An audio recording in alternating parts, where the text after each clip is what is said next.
kabarin'ny mpanakanto.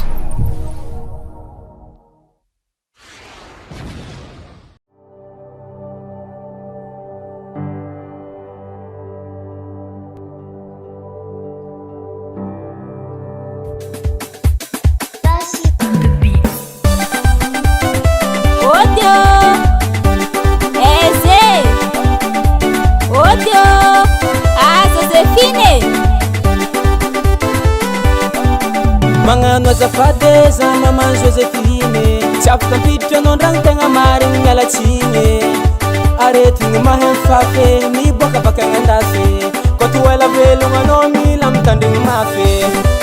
Ataovandroa fahila ry mamangy andrasaretigny ampalasagna. Lahy tokagna ny aigny mila fitandremagny, gagny mbola velogno aloha misoroko saony menagny. Anao mama saky mody wala sangen timpode, azafade azafade nambola tia bizankanao nambolile bizankanao.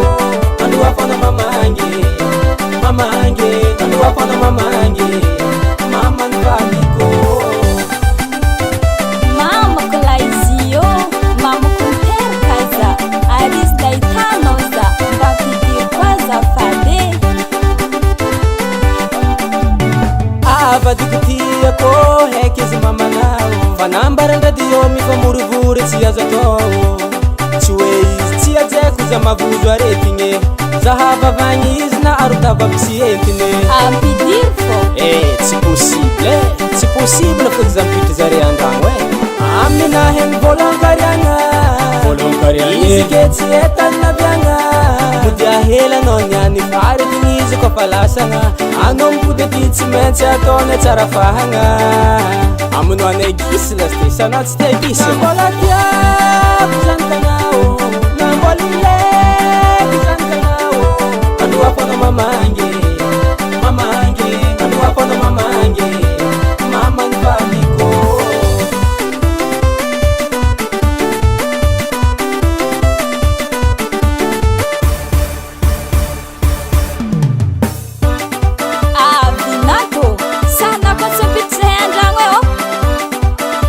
Zah ndraiky ty olo magnajara vôzagna fô fi aretigny tiky tsy ahaizany raha asy tsy androa fa hely edy re mihery. Yao andragnonao bokanao iherigny feky zeheo.